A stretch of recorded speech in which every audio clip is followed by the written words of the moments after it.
तो अब ये कैपिटलिज्म क्या है? तो एक पोएटिक भाषा में अगर कहूँ तो ये जो बड़ा एक सुंदर सा कोट है कि ही केम, ही सॉ, ही कॉन्कर्ड।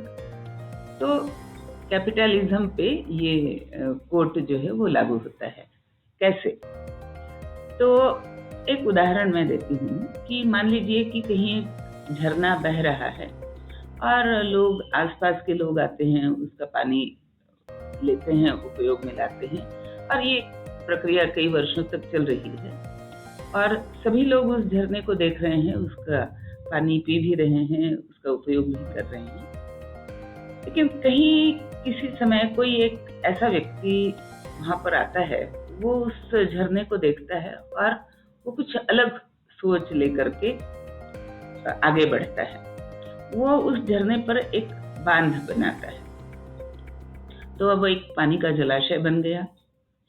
अब उस पानी को वह लोगों को कहता है कि हाँ, तुम इसमें से पानी ले जा सकते हो और उसके सहारे अपना खेती या जो भी करना है, जहाँ पानी की अधिक आवश्यकता है, तो ये पानी लेकर के तुम उसका उपयोग कर सकते हो। या जब बारिश का मौसम नहीं है, थोड़ा सा कहीं पानी की कमी है, तो ये जलाशय है, तो ये पानी की कमी आपको महसूस नहीं होने देगा।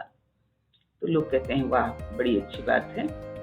और चूंकि उस जलाशय के पानी को लोग प्रयोग में ला रहे हैं, उपयोग में ला रहे हैं, तो वो कहता है कि भाई इसके एवज में तुम थोड़े थोड़े पैसे मुझे दे दिया करो। लोग उसे भी मान लेते हैं और इस प्रकार दोनों का फायदा होता है। अब यहाँ पर हुआ क्या कि एक जो झरना था जिसे सभी लोग देख रहे थे, लेकिन उसमें कोई कुछ कर नहीं रहा था, इस एक व्यक्ति ने कुछ किया, तो ये सभी ने स्वीकार कर लिया कि उस झरने का जो जलाशय बना और उस जलाशय में जो पानी है वह उस व्यक्ति की संपत्ति हो गई और वह उस संपत्ति के आधार पर लोगों से पैसे ले सकता है। तो इसी प्रकार मान लीजिए कि एक व्यक्ति कहीं चल रहा है, एक बड़ा मैदान देखा खाली पड़ा हुआ था, या किसी की वो संपत्ति थी तो उसने उसे खरीद लिया।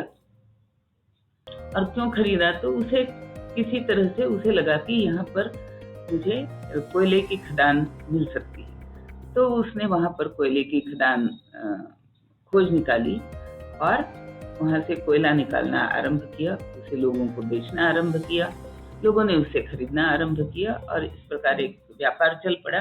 तो अब उस कोयले के खदान को हम उस व्यक्ति की संपत्ति कहेंगे। तो प्राकृतिक संसाधन जो हैं उन्हें देख करके, उन पे विचार करके, उस पे कुछ काम करके, उनके कुछ हिस्से को जो व्यक्ति प्रयोग में ला रहा है अगर, तो हम मतलब कैपिटलिज्म में ये माना जाता है कि वो उसकी संपत्ति है और उसे उस संपत्ति को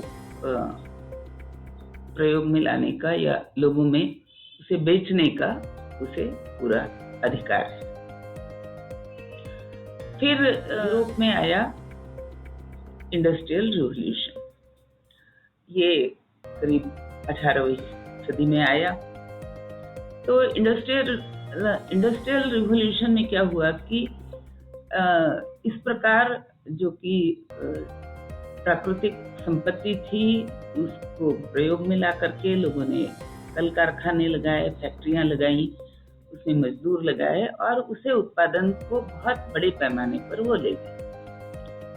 और फिर चूंकि उत्पादन बढ़ा तो उनका जो लाभ है, प्रॉफिट, वो भी बढ़ा और इस प्रकार वो एक धनी होते चले गए।